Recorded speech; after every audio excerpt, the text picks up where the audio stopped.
أعوذ بالله من الشيطان الرجيم بسم الله الرحمن الرحيم الحمد لله رب العالمين والعاقبة للمتقين ولا عدوان إلا على الظالمين والحمد لله والصلاة والسلام على رسول الله وعلى آله وصحبه وسلم تسليما كثيرا إلى يوم الدين اللهم علمنا ما ينفعنا وانفعنا بما علمتنا إنك أنت العليم الحكيم أما بعد السلام عليكم ورحمة الله تعالى وبركاته أوصيكم ونفسي بتقوى الله حيث قال تبارك وتعالى في كتابه الكريم يا أيها الذين آمنوا اتقوا الله حق تقاته ولا تموتن إلا وأنتم مسلمون. Pagkatapos ng pagpupuri at pagdakila at pananalamat natin sa ating tagapaglikha ang Allah subhanahu wa ta'ala at pagkatapos ng ating paghingi ng kapayapaan sa ating mahal na Propeta Muhammad sallallahu alaihi wasallam, sa kanyang pamilya at sa lahat ng kanyang mga sahaba at sa lahat ng taong tumahak sa matuwid na landas hanggang sa araw ng paghukom, ay ang unang-una kong pinapayuhan ng aking sarili pagkatapos kayo mga kapatid sa pananampalatayang Islam na tayo ay magkaroon ng pagkatakot kay Allah subhanahu wa ta'ala. Katotohanan ng Allah subhanahu wa ta'ala ay nagwika sa loob ng Quran, ya ayyuhalladhina amanu taqullaha haqqa tuqatih wa la tamutunna illa wa antum muslimun. O kayong mga nagsisipagsampalataya, matakot kayo at mangambak kay Allah subhanahu wa ta'ala. Ito ay sa pamamagitan ng pagsunod sa kanyang mga bagay na ipinag-uutos o inobliga at paglayo sa mga bagay na ipinagbabawal ng Allah subhanahu wa ta'ala, mga bagay na hinaram ng Allah subhanahu wa ta'ala. Haqqa tuqatih, ng tunay at totoong pagkatakot. Wala tamutunna illa wa antum muslimun, at huwag ninyong hahayaan na kayo ay mamamatay, babawian ng buhay, maliban lamang na kayo ay mga mananampalatayang Muslim. Mga kapatid sa pananampalatayang Islam, katotohanan, ang pinaka-goal ng bawat isa sa atin ay ang makamit niya ang paraiso ng Allah subhanahu wa ta'ala. Ito ang pinakamalaking goal o pinakamalaking inaasa mo, minimithi lahat ng alipin ng Allah subhanahu wa ta'ala. At ito'y pinapangako ng Allah subhanahu wa ta'ala sa lahat ng mga alipin niya na tapat na nananampalataya sa kanya at gumagawa ng mga kabutihang mga gawain.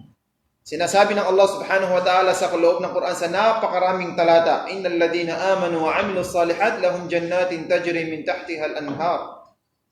Sinasabi ng Allah subhanahu wa ta'ala, katotohanan silang mga nananampalataya kay Allah subhanahu wa ta'ala at gumawa ng mga mabubuting bagay, ay mapapasa kanila ang paraiso ng Allah subhanahu wa ta'ala.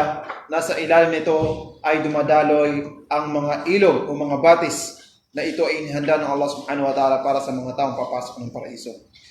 Mga tao na nilinis sila ang kanilang pananampalataya mula sa mga paggawa ng shirk, ng bid'a, o ng anumang mga bagay na nakakapinsala ng kanilang pananampalataya, at nilinis din nila ang kanilang mga gawaing mabubuti mula sa mga bagay din naman na nakakapawalang bisa ng kanilang mga gawaing kabutihan.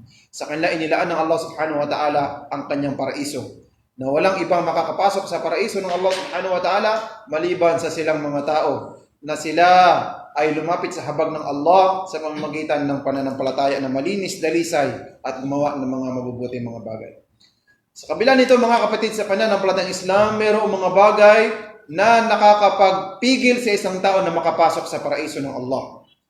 Kahit siya ay nagsasabi na siya ay mananampalataya o kumikilala kay Allah, o di kaya ay gumagawa ng mabuti, pero nabanggit sa hadith ng Propeta Muhammad sallallahu alaihi wasallam na kapag siya ay mayroong ganitong klaseng katangian, isa ito sa nakakapagpigil na siya ay makapasok sa paraiso ng Allah subhanahu wa ta'ala. Naam, mga kapatid sa pananampalatayang Islam, kahit na ikaw ay nagsasabi ng la ilaha illallah Muhammadur Rasulullah, nagsasala, nag-aayuno, nag-hajj, pero kung meron kang ganitong klaseng katangian, isa ito sa makakapagpigil para ikaw ay makapasok sa paraiso ng Allah subhanahu wa ta'ala. At ito ang unang-unang kasalanan o maasiyah na ginawa upang upang si Allah Subhanahu wa Ta'ala ay masuway. Ito ang unang-unang maasiya sa lahat ng nilikha ng Allah Subhanahu wa Ta'ala. Ito ay ginawa walang iba ni Iblis. Si Iblis o ang syaitan, ito ang unang-unang kasalanan alladhi usiya bihillah, na kung saan ginawa laban sa Allah Subhanahu wa Ta'ala. Unang-unang kasalanan na nagawa ng mga nilikha ng Allah Subhanahu wa Ta'ala. Ito yung panahon na kung saan nung nilikha ng Allah Subhanahu wa Ta'ala si Adam alayhi salam, ay ipinag-utos niya sa mga anghel na sila ay magpatirapa kay Adam alayhi salam. At ang pagpapatirapa dito ay hindi bilang pagsamba, kundi bilang paggalang, takrim, o yung pag-honor sa isang nilikha ng Allah Subhanahu wa Ta'ala na nilikha niya mismo mula sa kanyang kamay. So ito ay nabanggit sa Quran at saka sa hadith ng Propeta Muhammad sallallahu alaihi wasallam na sa karangalan ng lahi ni Adan, si Adan alaihi salam nilikha niya mismo ni Allah Subhanahu wa Ta'ala sa pamamagitan ng kanyang kamay. At kabilang din sa karangalan ng lahi ni Adan ay ipinag-utos niya sa lahat ng mga anghel na magpatirapa sila kay Adam alaihi salam. Hindi bilang pagpapatirapa na pagsamba, kundi pagpapatirapa na ito ay paggalang, pagrespeto at pagsunod sa kautusan ng Allah Subhanahu wa Ta'ala. At ito rin ay pagsubok upang makita ng mga anghel ang kaibahan ng mga jin at mga tao at saka ng mga anghel. Bakit? Kasi nung nilikha ng Allah Subhanahu wa Ta'ala mga anghel, ay ginawa niya silang mga alipin na ang kanilang katangian na la ya'suna Allah ma amrahum wa yaf'aluna ma yu'marun. Hindi sila sumusuway sa utos ng Allah. La ya'sun, hindi sila gumawa ng maksiya. Ang ibig sabihin ng maksiya ay pagsuway sa kautusan ng Allah Subhanahu wa Ta'ala. So hindi sila sumusuway sa kautusan ng Allah Subhanahu wa Ta'ala. Ngunit ang mga jin at ang mga tao, which is si Iblis ay kabilang sa mga jin, ay hindi tayo ginawa ng Allah Subhanahu wa Ta'ala na katulad ng mga anghel. Bagkus pinili tayo ng Allah Subhanahu wa Ta'ala, o tayo ay binigyan ng Allah Subhanahu wa Ta'ala ng tinatawag na pagpili. Ibig sabihin, nilikha tayo ng Allah Subhanahu wa Ta'ala, ibinigay sa atin ng lahat, ngunit hindi tayo pinilit na kung saan, kung tayo ba ay susuway or susunod sa kautusan ng Allah. Meron tayong pagpili. Kaya ang isang tao o ang jin ay meron silang khiyar o meron silang pagpili kung sila ay susunod o sila ay susuway sa kautusan ng Allah Subhanahu wa Ta'ala, upang ipakita sa mga anghel na ang mga jin ay hindi katulad ng mga anghel. Kaya ang lahat ng mga anghel sila ay nagpatirapa kay Adam alayhi salam sa kanilang pagsunod sa kautusan ng Allah Subhanahu wa Ta'ala, maliban kay Iblis na siya ay hindi nagpatirapa, at ito ang kauna-unahang kasalanan na nagawa, ang pagsuway sa kautusan ng Allah Subhanahu wa Ta'ala dahil sa tinatawag na al-kibr o yung pagkakaroon ng kayabangan. Bakit? Kasi si Iblis, nakikita niya ang kanyang sarili na mas mataas ang kanyang pagkalikha kaysa kay Adam alayhi salam. Bakit? Dahil nakikita ni Iblis na ang kanyang pamamaraan ng paglikha, although hindi siya ang pumili nito kundi ang Allah Subhanahu wa Ta'ala. Siya ay nagsabi sa loob ng Quran, asjudu lima khalaqtahu min tin wa khalaqtani minan nar. Ako ba ay magpapatirapa sa nilikha mo mula lamang sa tin, mula sa putik, samantalang ako ay nilikha mo mula sa apoy. Khalaqtani min nar. At hindi lang basta apoy, isang magandang klase na apoy. So nakikita ni Iblis ang kanyang sarili na mas mataas kaysa kay Adam. Kaya hindi siya sumunod sa kautusan ng Allah Subhanahu wa Ta'ala kasi nagkaroon siya ng kibr o yung pagmamayabang sa kanyang sarili. So sa dahilan na iyon, siya ay sinumpa ng Allah Subhanahu wa Ta'ala at siya ay hinatulan ng Allah Subhanahu wa Ta'ala na umalis doon sa paraiso ng Allah at siya ay makakapasok sa imperno sa araw ng paghukom. Ngunit siya ay humingi ng tinatawag na palugit kay Allah Subhanahu wa Ta'ala. O Allah, huwag mo akong ipasok sa imperno ngayon. At sa hikmah, at sa wisdom, at sa kapangyarihan ng Allah Subhanahu wa Ta'ala, siya ay pinagbigyan ng Allah Subhanahu wa Ta'ala. At ito'y bilang magiging pagsubok sa atin na si Allah Subhanahu wa Ta'ala ay pinagbigyan niya ang kagustuhan nito ni Iblis upang hindi akalain ni Shaitan na natatakot sa kanyang Allah Subhanahu wa Ta'ala. Upang hindi akalain ng bawat sino man sa atin na Allah Subhanahu wa Ta'ala ay nagkaroon ng tinatawag na pagkatakot kay Iblis na ano ang tawag dito? Nagkaroon ng pagkatakot kay Iblis na siya ay ililigaw niya ang mga anak ni Adan o lahi ni Adan, pero ang sinabi ng Allah subhanahu wa ta'ala, iligaw mo ang sino man ang gusto mong nais na iligaw at pupunuin ko ang impyerno sino man ang susunod sa iyo, pati ang iyong angkan. Ngunit wala kang kapangyarihan sa mga alipin ko na lapis na nananampalataya sa akin. So ibig sabihin mga kapatid, upang ipakita ng Allah subhanahu wa ta'ala kay Iblis na wala siyang kapangyarihan sa anuman ang kanyang nanaisin na ililigaw sa mga alipin na Allah subhanahu wa ta'ala na tunay na nananampalataya sa kanya. So ang kauna-unahang kasalanan na nagawa ng mga nilikha ng Allah subhanahu wa ta'ala, ito po ay ang tinatawag na al-kibr o yung pagmamalaki. At kagaya na sinabi natin, isa ito sa makakapagpigil sa pagpasok ng isang tao sa paraiso. Kagaya na sinabi ng Propeta Muhammad sallallahu alaihi wasallam, la yadkhulul jannata man kana fi qalbihi mithqala dharratin min kibr. Hindi makakapasok sa paraiso ng Allah subhanahu wa ta'ala ang sino man ang meron sa kanyang puso, ang tinatawag na kibr, kahit na ito ay kakatiting o kakaunti lamang. Ang kibr, mga kapatid, sa pananampalatayang Islam, ito po yung pagmamalaki, al-ihtiqar, pagmamalaki o pagmamayabang sa kanyang sarili na ito ay nasa kanyang puso. At dulot ng pagmamalaking ito ay magbubunga sa kanyang pagsasalita, sa kanyang pagkilos, sa kanyang pananamit, at sa iba pang mga bagay na ito ay magmumula sa puso, yung tinatawag na pagmamayabang. So sa oras na ito, mga kapatid, sa pananampalatayang Islam, ating tatalakayin ang tinatawag na al-kibr.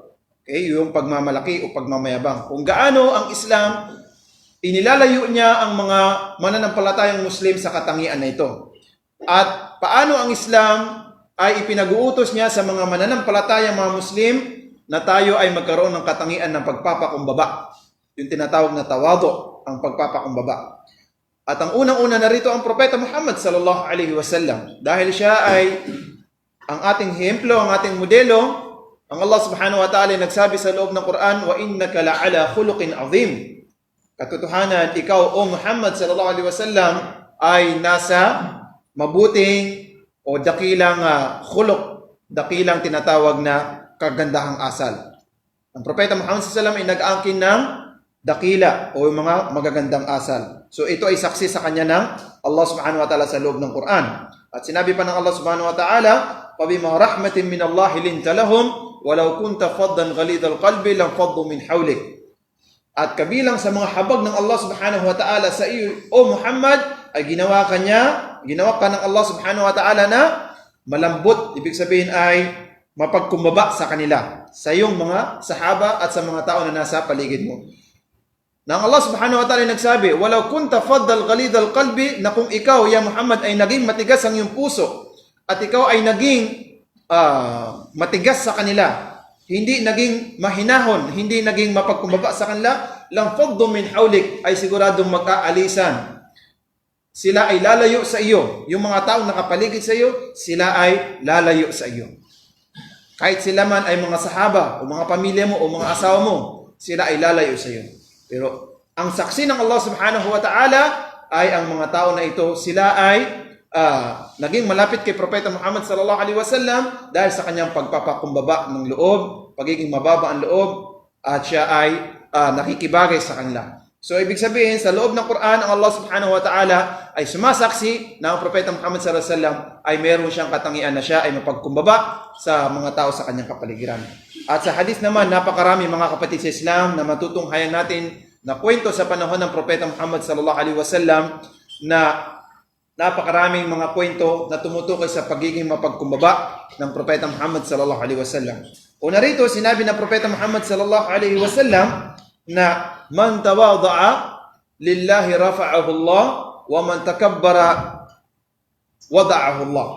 Ang sino man ang magpakumbaba para kay Allah ay itataas siya ng Allah subhanahu wa ta'ala. At ang sino man ang magmalaki, magmayabang, ay ibababa siya ng Allah subhanahu wa ta'ala. At ito ay totoo mga kapatid sa Islam. Nang sino man ang nagpapakumbaba, ay lalo kang itinataas ng Allah subhanahu wa ta'ala. Lalo kang itinataas ng Allah subhanahu wa ta'ala every time na ikaw ay nagpapakumbaba sa iyong sarili, sa mga tao sa iyong kapaligiran.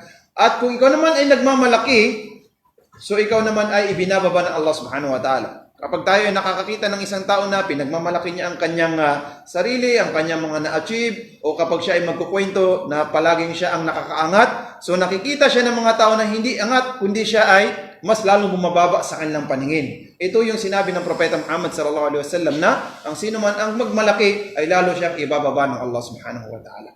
So isang kwento sa panahon ng Propeta Muhammad sallallahu alaihi wasallam, ay merong isang alipin na babae, ama.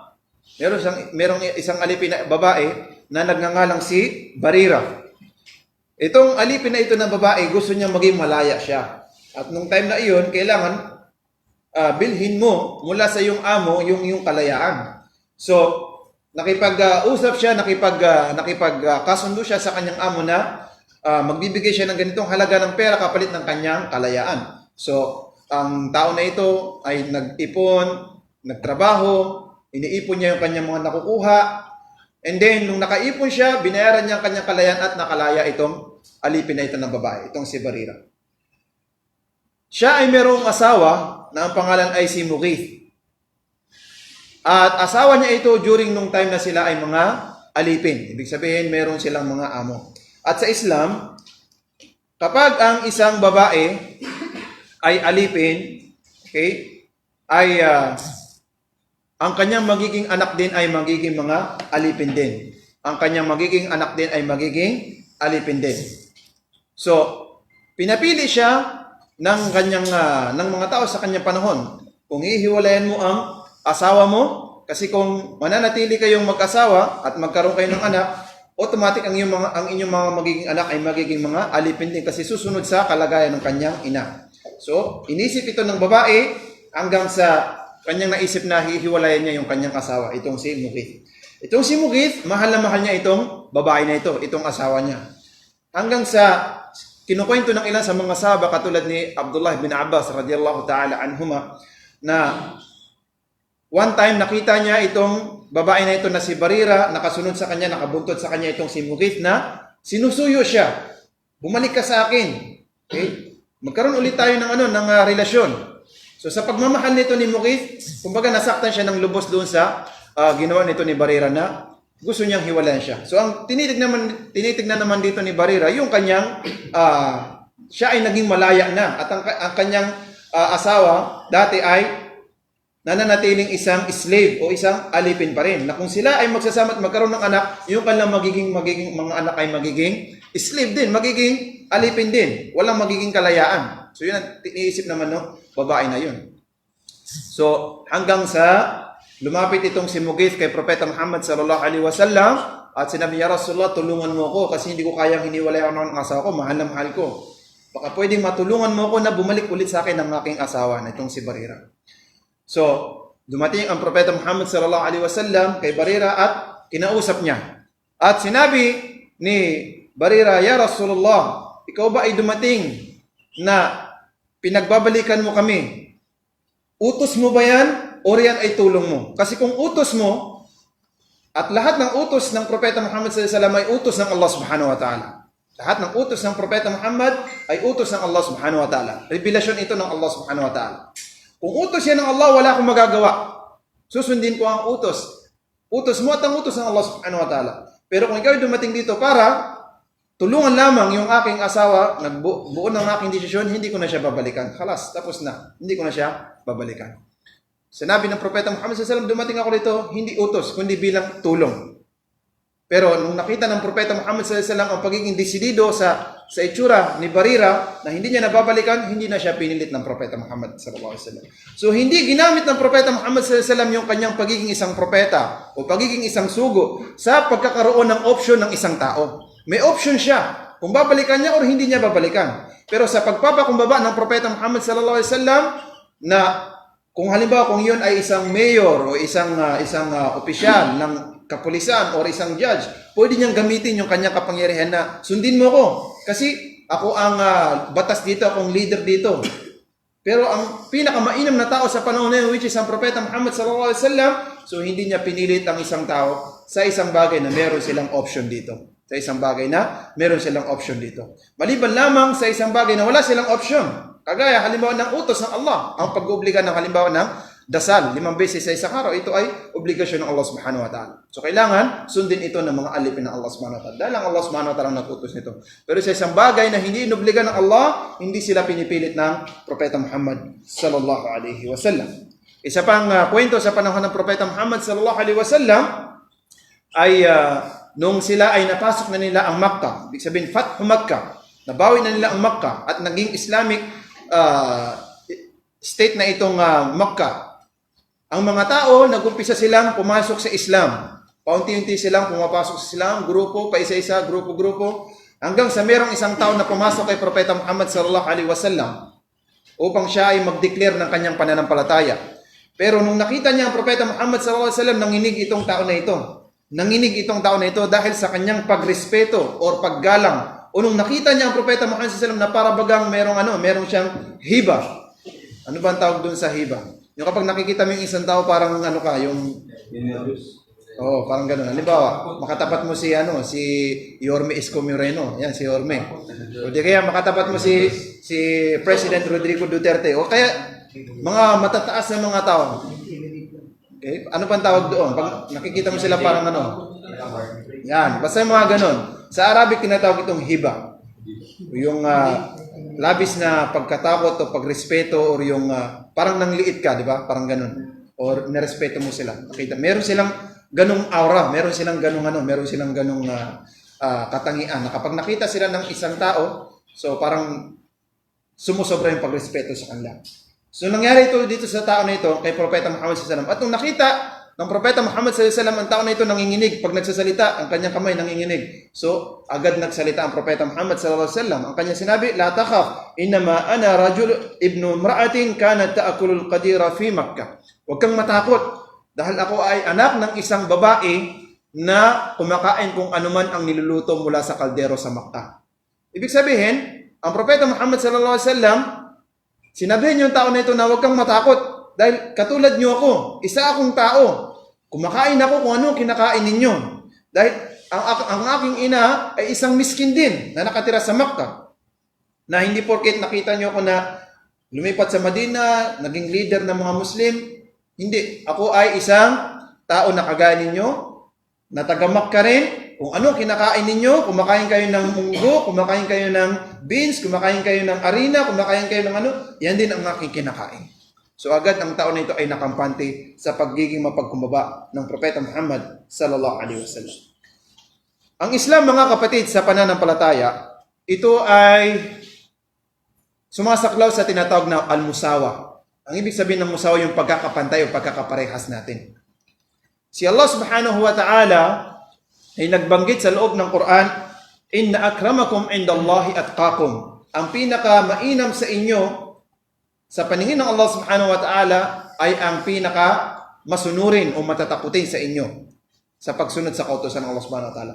Hindi sinabi ng Allah subhanahu wa ta'ala na ang pinaka-mainam sa inyo yung merong posisyon, ang pinaka-mainam sa inyo yung pinaka-mayaman, yung merong ganitong salapi, yung merong ganitong katanyagan. Hindi.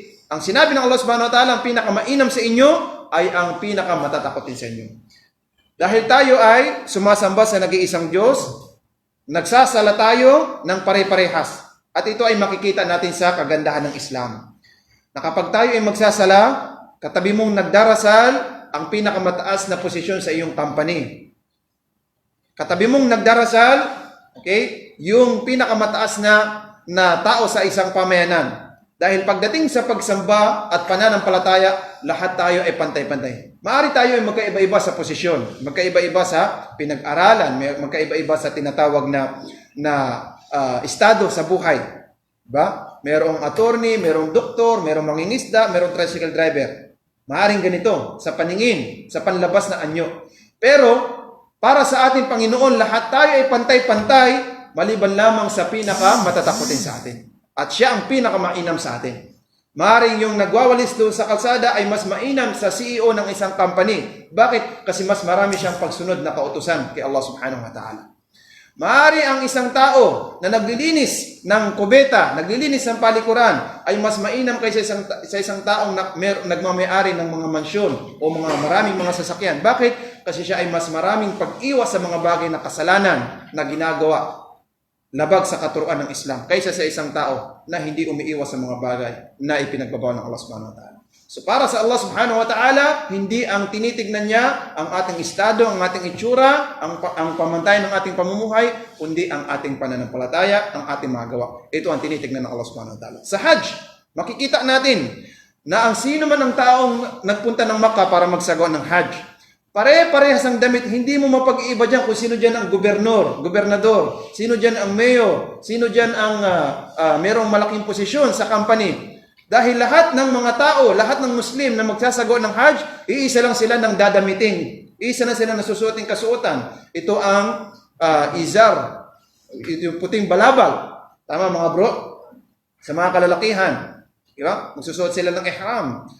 Isa sila ng uri ng pagtatawaf. Walang special na tawaf para sa mga engineer. Walang special na oras na magtatawaf ang mga hari o yung mga gobernador o yung mga leader ng pamayanan. Lahat mahirap, mayaman, iisa ng oras ng pagtatawaf, iisa ng uri ng pagtatawaf. Lahat sila ay nasa isang pagsamba, isa ng kasuotan, isa ng gawain. So ito ang kagandahan ng Islam. Pinagsama-sama niya ang lahat ng mga mananampalatayang Muslim sa isang gawain na mararamdaman ng bawat isa sa atin, mahirap o mayaman, na lahat sila ay gumagawa ng iisang bagay at lahat sila ay nangangailangan sa Allah subhanahu wa ta'ala. Kahit gaano ka kayaman, ikaw ay mangangailangan pa rin sa Allah subhanahu wa ta'ala. Na kapag namatay ka sa oras na yun, wala kang ibang daladala, kundi yung puting balabal mo na iyon. Iniwan mo ang iyong kayamanan, hindi mo nadala ang iyong sasakyan, ang iyong kayamanan, ang iyong salapi, ang iyong posisyon. Kundi ikaw ay pumunta sa Makkah para magsagawa ng Hajj. Na parehas mo yung isang tao na mahirap din, na nagsagawa din ng Hajj, na wala kayong ibang pagkakaiba maliban sa taqwa o yung pananampalataya sa Allah subhanahu wa ta'ala. Ang Propeta Muhammad sallallahu alaihi wasallam ay dumating, ay pinarating niya ang Islam, at isa sa mga binura ng Islam ay ang tinatawag na pagmamalaki o yung tinatawag na al-kibr. At binalita niya sa atin na ang kibr o yung pagmamalaki, kabilang ito sa mga gawain ng jahiliya, mga gawain kamangmangan. Pagmamalaki sa lahi, pagmamalaki sa salita, pagmamalaki sa tribo, pagmamalaki sa tinatawag na posisyon o yung mga katanyagan o karangyaan. Lahat ito ay sinabi ng Propeta Muhammad SAW ay kabilang sa tinatawag na amrul jahiliya o mga gawain ng kamangmangan. Isang araw, mayroong dalawang lalaki ang nag-away. Kabilang sila sa mga sahaba ng Propeta Muhammad SAW. At ang mga sahaba, hindi sila mga anghel. No? Hindi sila mga anghel na nagkatawang tao na perpekto, hindi nagkakasala. Ang mga sahaba ay kagaya natin mga tao. Kung anong nangyayari sa pagitan ng bawat isa sa atin, ay nangyayari din sa mga sahaba. Yun nga lang sila ay pinili ng Allah subhanahu wa ta'ala na pinakamainom na henerasyon na lumitaw para sa sanlibutan ng henerasyon ng Propeta Muhammad sallallahu alaihi wasallam, ang henerasyon ng mga sahaba. Pagkatapos nito, ang sumunod na pinakamainom na henerasyon ay yung mga sumunod sa kanila. Ang pinakamahinam na henerasyon ay ang henerasyon ng Propeta Muhammad sallallahu alaihi wasallam, ang mga sahaba. Ganun pa man, hindi may iwasan na sumulpot ang anumang alitan sa bawat isa sa kanila o ilan sa kanila, sapagkat sila ay mga tao rin, may kahinaan din sila. Sila ay nagagalit, sila ay nag-aaway din. Dahil katulad din natin sila, meron silang mga kahinaan, pero sila ay mas mainam sa bawat isa sa atin. Dahil sinabi ng Propeta Muhammad sallallahu alaihi wasallam, la tasubbu ashabi, wag niyong mumurahin o lalaitin ng aking mga sahaba, isa sa aking mga sahaba. Dahil katotohanan, kung isa sa inyo ay gagastos ng ginto sa landas ng Allah subhanahu wa ta'ala, kasing laki ng bundok ng Uhud, ma balaghahu mudda ahadihim, ay hindi ito makakaabot o makakapantay sa antas na, o sa makakaabot sa kalahati ng palad ng isa sa aking mga sahaba. Ibig sabihin, yung kanilang mga nagawang sakripisyo sa Islam, yung kanilang pananampalataya, kailanman ay hindi natin ito maabot, sapagkat sila yung pinili ng Allah subhanahu wa ta'ala at sinaksiyan sila lahat ng Allah subhanahu wa ta'ala. Sa loob ng Quran na, radiyallahu anhum wa radu'an. Kinalugdan sila ng Allah subhanahu wa ta'ala. Sila ang pinili ng Allah upang suportahan ng Propeta Muhammad sallallahu alaihi wasallam sa kanyang pagdada'wa. At sila ang nagpalagar ng Islam pagkatapos ng Propeta Muhammad sallallahu alaihi wasallam at naging successors ng Islam at ng mga Muslim. Ganun pa man, kagaya na sinabi natin, sila ay mga tao. So merong dalawang sahaba na nagtalo sila. Merong dalawang sahaba na nagtalo sila. Ang isang sahaba, merong kayamanan, yung isa sahaba naman ay mahirap. Nagtalo sila hanggang sa umabot sa point na itong mayaman na sahaba na ito ay sinabihan niya ang mahirap na sahaba na ito na, ya ibna sauda, o ikaw na anak ng maitim, anak ng maitim. So nilait niya yung tao na ito sa kanyang kulay. So maintindihan natin sa hadis na ito, maitim yung kaaway niya. Ya ibna sauda, o ikaw na anak na maitim. So, nung ito ay binalita nung tao na ito kay Propeta Muhammad sallallahu alaihi wasallam, agad na nagalit ang Propeta Muhammad sallallahu alaihi wasallam. Hindi na kaya ng Propeta Muhammad sallallahu alaihi wasallam yung kanyang narinig na sinabi niya, ya ibna sauda, o anak ng maitim. Maaring kapag ang tao, sinabihan niya yung isang tao na, o ikaw na magnanakaw, ikaw na sinungaling, or ano pa mga bagay, ibig sabihin, sinabihan niya sa isang bagay na ginawa niya. Sa isang bagay na ginawa niya. Maaring mas magaan itong matanggap ng Propeta Muhammad sallallahu alaihi wasallam. Pero yung nilait niya yung isang tao, depende sa kanyang itsura, ito yung hindi nakayanan ng Propeta Muhammad sallallahu alaihi wasallam. Bakit? Kasi ayaw ng Propeta Muhammad sallallahu alaihi wasallam na magkaroon pa ng bakas ng kamangmangan sa kanila. Dahil ang pagkakaroon ng kayabangan at isa doon yung pagtingin mo sa isang tao na siya ay mas mababa sa iyo dahil sa iyong lahi o sa iyong kulay o sa iyong tribo, lahat ito ay binura ng Islam. Lahat ito ay binura ng Islam. Kaya pinatawag ng Propeta Muhammad sallallahu alaihi wasallam ang tao na iyon. At sinabi niya doon sa tao na iyon, bakit mo sinabihan ang tao na ito na ya ibna sauda? Okay, bakit mo sinabihan ang tao na ito na ya ibna sauda? Bakit mo sinabihan ang tao na ito na o anak ng maitim? Ya Rasulullah, ang sabi ng tao na ito, kapag nag-away ang dalawang tao, ay siguradong lalaitin niya yung tao na yan, pati yung kanyang mga magulang. Okay. Idha sabba ahadun, sabbahuma, huwa wa abahu. Ya Rasulullah, normal naman yun Di ba normal yun? Kapag nag-away ang dalawang tao, lalaitin niya yung tao, pati yung kanyang pinagmulan. So, sinabi ng Propeta Muhammad sallallahu alaihi wasallam, ito ay kabilang sa mga gawain na kamangmangan. Ito ay kabilang sa mga gawain na kamangmangan. Innaka mru'un minka jahiliyah. Sabi ng Propeta Muhammad sallallahu alaihi wasallam, innaka mru'un fika jahiliyah. Katotohanan, ikaw ay isang tao na meron kang bakas ng kamangmangan. So ang tao na ito, imbis na humingi ng tawad, so siya ay nagkaroon ng pride. Bakit? Ya Rasulullah, sa kabila ng aking pagiging isang Muslim at pagiging matagal ko na sa Islam, meron pa ba akong bakas ng jahiliyah? Meron pa ba akong bakas ng kamangmangan? So, ang tao na ito ay tumalikod at umalis. Ibig sabihin, naging mabigat sa kanya yung payo ng Propeta Muhammad sallallahu alaihi wasallam na siya ay humingi ng tawad sa Allah subhanahu wa ta'ala. At humingi ng tawad dito sa tao na ito kasi kanyang pinagmalakihan o pinagmayabangan o kanyang nilait dahil sa kanyang lahi o dahil sa kanyang kulay. At ito ay kabilang sa gawain na kamangmangan. Dahil ang sinabi ng Propeta Muhammad sallallahu alaihi wasallam sa kanyang hadith, bihasbi imri'in min asy-syarri ay yahqir akahu al-muslim. Kabilang sa mga kasalanan na sapat na iyong makukuha ay yahqir akahu al-muslim, ay ang kanyang laitin ang kanyang kapatid na Muslim dahil sa kanyang lahi, dahil sa kanyang kulay, dahil sa kanyang balat, dahil sa kanyang salita, dahil sa kanyang tribo, dahil sa kanyang pamilya. So yung nakita niya yung kanyang sarili na mas angat kaysa doon sa isang tao na dahil sa kanyang mga pinagmulan na lahi, ito ay sapat na para siya ay makakuha ng kasalanan sa Allah subhanahu wa ta'ala. So ito ay dapat natin i-correct sa ating pamayanan. Dapat natin itong malinis sa ating pamayanan na ang Islam ay tumitingin sa pananampalataya ng isang tao, hindi sa kanilang tribo. Na ang basihan ng pagiging angat ng isang tao ay ang kanyang mga gawaing kabutihan at ang kanyang pananampalataya sa Allah subhanahu wa ta'ala. Hindi ang kanyang kayamanan, hindi ang kanyang katanyagan, hindi ang kanyang tribo, hindi ang kanyang lahi. Dahil ang Islam ay ginawa tayong pare-parehas sa paningin ng Allah subhanahu wa ta'ala. Mga kapatid, sa pananampalatayang Islam, isang beses ang Propeta Muhammad sallallahu alaihi wasallam, siya ay napadaan kaysa isang pamayanan. Kasama niyang ilan sa kanyang mga sahaba. At nung may nakita ang Propeta Muhammad sallallahu alaihi wasallam na isang tao na mayaman na isang tao, tanyag na isang tao, sinabi niya sa kanyang mga sahaba, "Ma taraw na fi hada?" Ano ang palagay niyo sa tao na ito?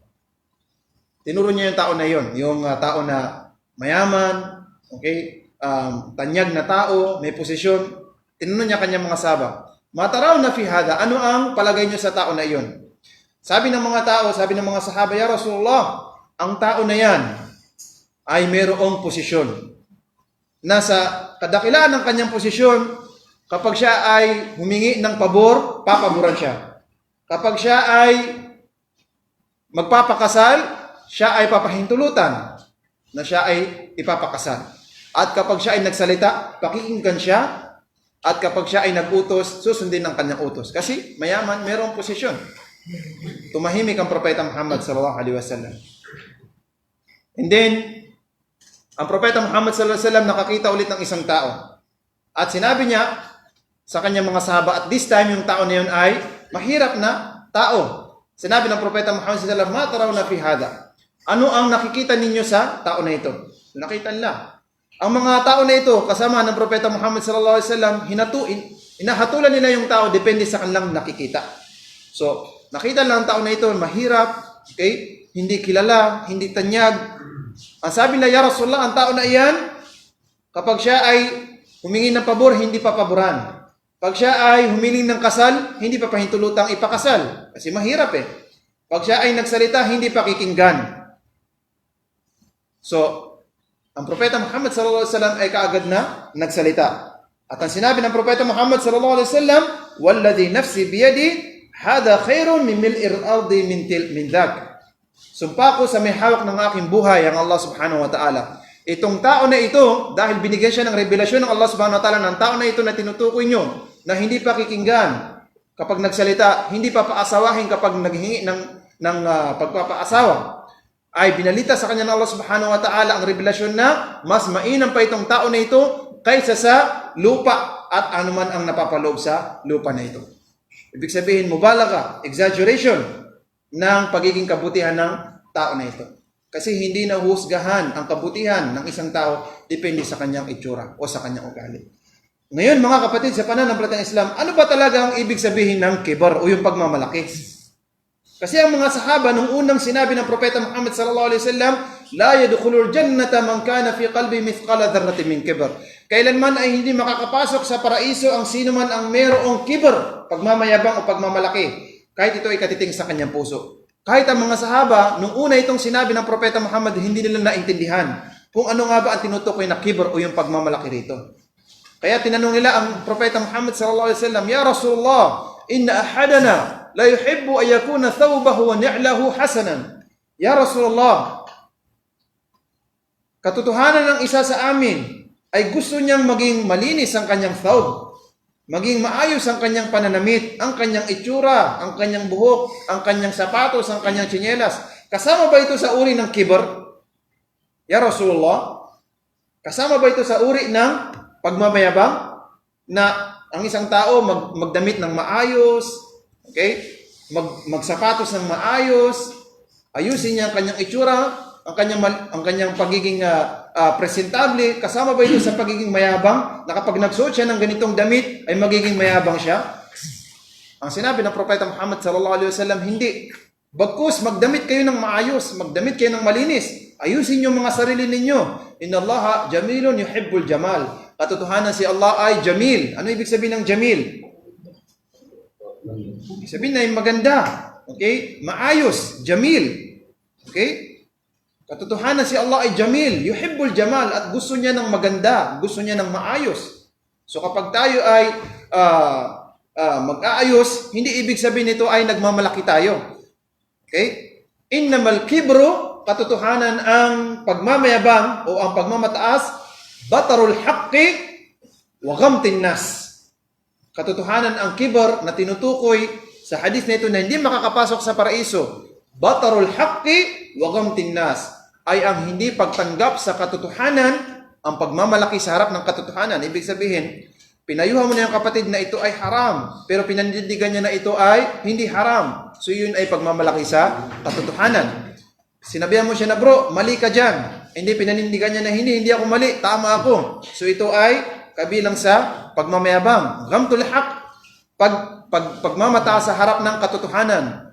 Wa ghamtin nas, At ang ibig sabihin ng ghamtun nas, ihtiqarun bin nas. Ito yung sinasabi natin kanina na panglalait sa mga tao. Depende sa kanilang lahi o kulay or sinasabi natin na estado ng kanilang sarili.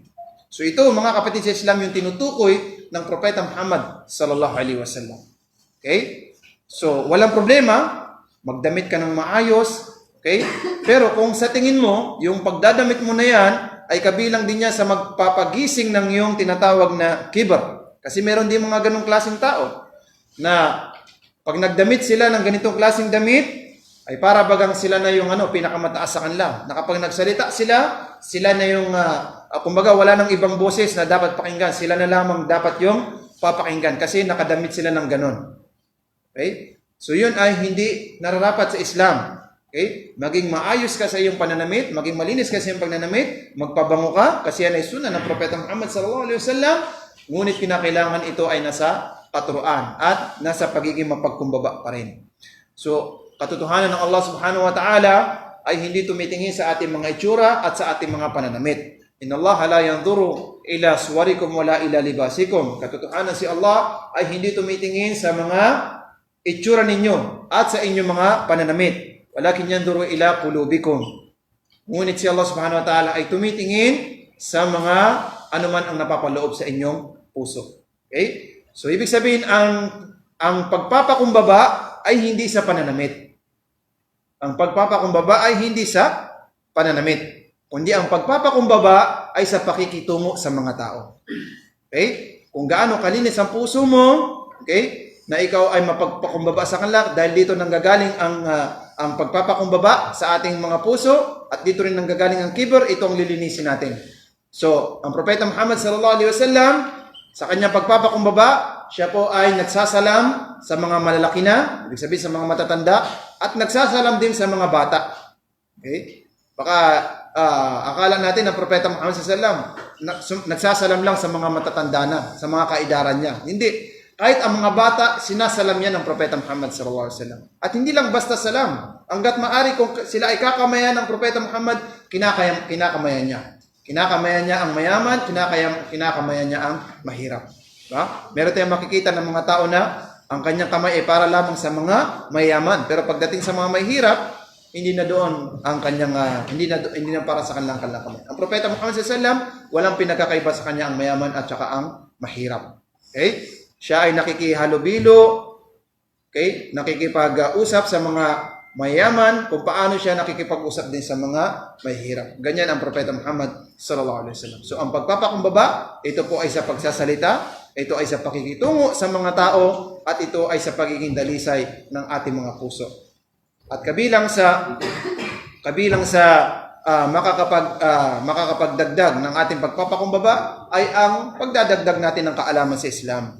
Kasi ang isang tao na lagi niyang ipinagmamalaki ang kanyang sarili o ang kanyang pinagmulan, so siya ay mangmang sa Islam. Kaya nga ang pagmamalaki ay kabilang sa kamangmangan, amrul jahiliya, kabilang sa mga kamangmangan. At the more ang isang tao na mayroong kaalaman sa Islam, the more siya ay nagpapakumbaba.